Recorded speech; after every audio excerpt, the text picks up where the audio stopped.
আমাকে যদি বলেন সড়ক দুর্ঘটনার 5টি কারণ আমার কাছে মনে হয়েছে, এত গবেষণার কোনো প্রয়োজন আছে বলে আমি মনে করি না।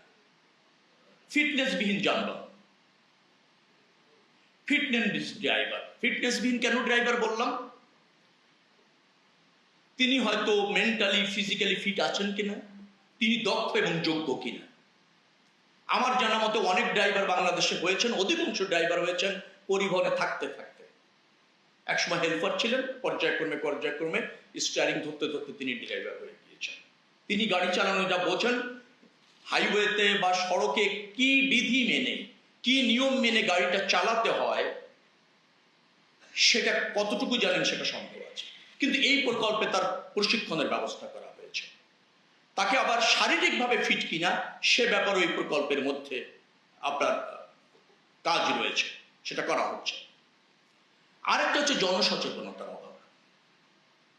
আমরা যখন সড়ক পার হই, বাজার এলাকায়, আমাদের হাইওয়ের পাশে অনেক বাজার আছে, স্কুল আছে, কলেজ আছে, সাময়িক বাজারও আছে, আবার ধরেন একবার বিদ্যমান বাজার আছে।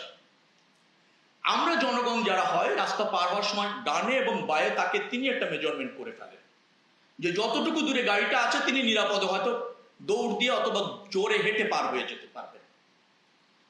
এই মানসিকতা আমাদের জনগণের মধ্যে আছে। পাশে ওভারপাস আছে, যাচ্ছেন না, পার হচ্ছেন না, উঠতে চাইছেন না, তার মানে হচ্ছে জনসচেতনতার অভাব আছে। আরেকটা আছে সীমাহীন গতি, অনিয়ন্ত্রিত গতি, আছেন হেলমেট ব্যবহার না করার প্রবণতা।